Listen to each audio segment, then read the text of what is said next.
नमस्कार। आमोदनी हिंदी साहित्य में आपका एक बार फिर से स्वागत है। मैं आशा करती हूँ आप सभी ठीक होंगे, स्वस्थ होंगे।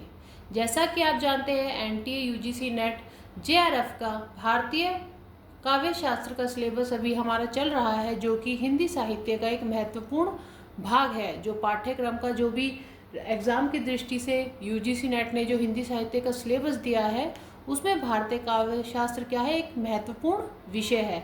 भारतीय काव्य शास्त्र की भांति ही एक पाश्चात्य काव्य शास्त्र भी है, किंतु उसे हम आगे की कक्षा में चर्चा करेंगे।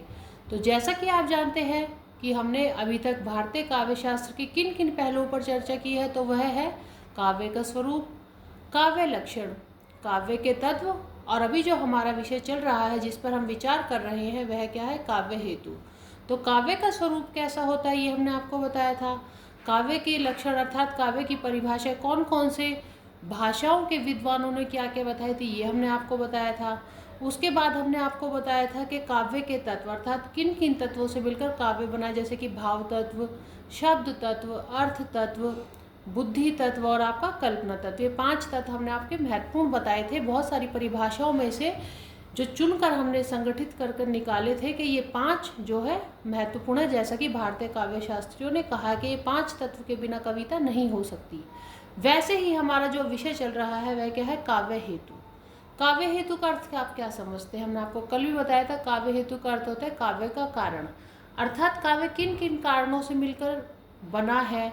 कौन कौन से कारण ऐसे होते हैं जो काव्य को बनाने में हमारी मदद करते हैं या कवि की मदद करते हैं, या जो विद्वान कविताएं लिखते हैं उनके ऐसे कौन कौन से हेतु या कारण होते हैं जिनके द्वारा काव्य करते हैं।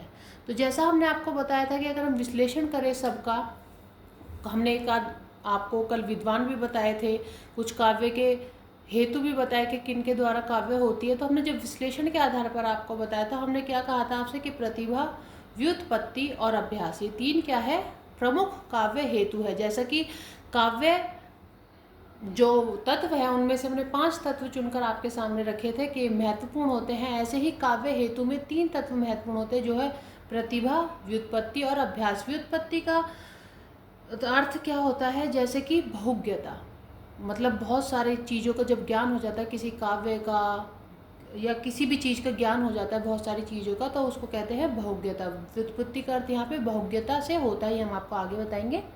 किंतु अभी के लिए कल हमने आपको मम्मट की परिभाषा बताई थी कि मम्मट ने क्या कहा था कि कौन कौन से जरूरी होते हैं काव्य हेतु। तो आज हम आपको आगे बढ़ते हुए बताते हैं भाग 2 में काव्य हेतु के में कि अन्य जो विद्वान हैं उनके अनुसार काव्य हेतु क्या है। तो जैसा कि आप बोर्ड पर देख सकते हैं, हेमचंद्र क्या कहते हैं, केवल प्रतिभा ही है जो क्या है, काव्य हेतु है। और ये क्या है, जन्मजात दैवी शक्ति। हमने आपको कल भी बताया कि प्रतिभा क्या होती है, जन्मजात होती है, ये बाद में नहीं बनती है, जन्म से ही साथ होती है मनुष्य के या किसी भी जीव के, या कोई भी बच्चा, जैसे हम कहते हैं प्रतिभावान है, बच्चा हो या मनुष्य बड़ा हो, कोई भी हो, तो सबके साथ ये जन्मजात एक दैवी शक्ति होती है।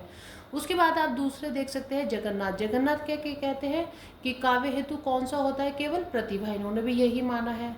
जयदेव क्या कहते हैं, जयदेव के अनुसार ये सब काव्य शास्त्री हैं संस्कृत के, तो जयदेव क्या कहते हैं कि मूल जो मेन है काव्य हेतु वो क्या है, प्रतिभा, और उसके साथ जो सहायक है, सप्लीमेंट्री है, वो क्या है, व्युत्पत्ति और अभ्यास। उसके बाद आप देख सकते हैं मम्मट के बारे में हमने आपको कल भी बताया था कि उन्होंने काव्य हेतु कौन कौन से माने हैं, शक्ति, निपुणता और अभ्यास। कल की कक्षा में या इससे पहले जो हमने वीडियो बनाई थी उसमें हमने आपको बताया था। वैसे ही आगे बढ़ते हैं, वामन आचार्य क्या कहते हैं कि लोक व्यवहार जो होता है वो काव्य हेतु होता है, या विद्या होती है, या प्रकीर्ण होती है। उसके बाद आते हैं दंडी। अब यहाँ पे दंडी क्या कहते हैं कि काव्य हेतु कौन कौन से होते हैं, प्रतिभा, शास्त्र का ज्ञान होना काव्य हेतु हो सकता है, अभ्यास तो हमने आपको बताया था कि practice makes the man perfect, ऐसे ही करत करत अभ्यास के जड़मति होत सुजान, ऐसे हमने आपको कल भी ये समझाया था, या इससे पहली वाली जो वीडियो हमने बनाई थी। उसके बाद आते हैं भामह क्या कहते हैं कि प्रतिभा। तो देखिए, हेमचंद्र ने प्रतिभा को बताया, जगन्नाथ ने प्रतिभा को बताया, जयदेव ने भी प्रतिभा को मूल माना है, सहायक व्युत्पत्ति और अभ्यास को माना है। वैसे ही आप देखिए कि दंडी ने भी प्रतिभा को माना है, तो बामह क्या कहते हैं कि प्रतिभा है। वैसे ही रुद्रत और कुंतक देखिए कहते हैं क्या, कुंतक क्या कहते हैं कि शक्ति, निपुणता और अभ्यास। मम्मटकार इनका यहाँ पे सेम है काव्य हेतु। तो अब हम आगे बढ़ते हुए आपको कुछ परिभाषाएं बताएंगे। तो प्रतिभा से जो जुड़ी परिभाषाएं हैं जो विद्वान उन्होंने जिन्होंने प्रतिभा को मूल माना है, मेन माना है काव्य हेतु, तो उनकी जो परिभाषाएं हैं हमको अब आपको बताते हो किस प्रकार है कि प्रज्ञा नव उन्मेष शालिनी प्रतिभा मता। ये किसने कहा? भट्टतोत ने कहा। प्रतिभा अपूर्व वस्तु निर्माण क्षमा प्रज्ञा किसने कहा? अभिनव गुप्त, ये भी आचार्य थे, इन्होंने कहा। ऐसे ही शक्ति कवित्व बीज रूप संस्कार विशेष किसने कहा? मम्मट ने। तो मम्मट ने क्या कहा देखिए, शक्ति, निपुणता, अभ्यास। तो उसकी परिभाषा भी देखिए क्या कहते हैं, शक्ति कवित्व बीज रूप संस्कार विशेष। हाँ, तो काव्य हेतु क्या है ये आपको सरलता से हमने समझाया और आपको मुझे उम्मीद है कि समझ भी आ रहा होगा। तो वैसे ही हम आपको बताते हैं कि जैसे प्रज्ञा नव उन्मेष शालिनी प्रतिभा मता भट्टतोत कहते हैं, तो हिंदी में इसका अर्थ क्या है कि अर्थ या वर्ण्य विषय को नए नए रूप में प्रकट करने वाली प्रज्ञा प्रतिभा है।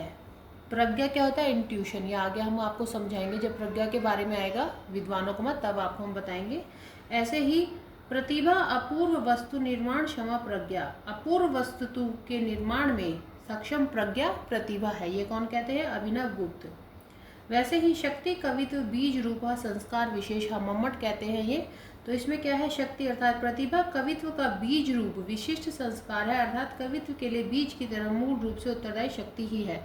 देखिए जब ये एग्जाम में आता है, तो एग्जाम में जब ये आता है इसमें क्या होता है, मैच द फॉलोइंग्स ही आते हैं। इसलिए हम आपको ज़्यादा गहराई में नहीं लेके जा रहे, हम आपको ऐसे पढ़ा रहे हैं ताकि आपको एग्जाम की दृष्टि से तैयारी करने में आसानी हो।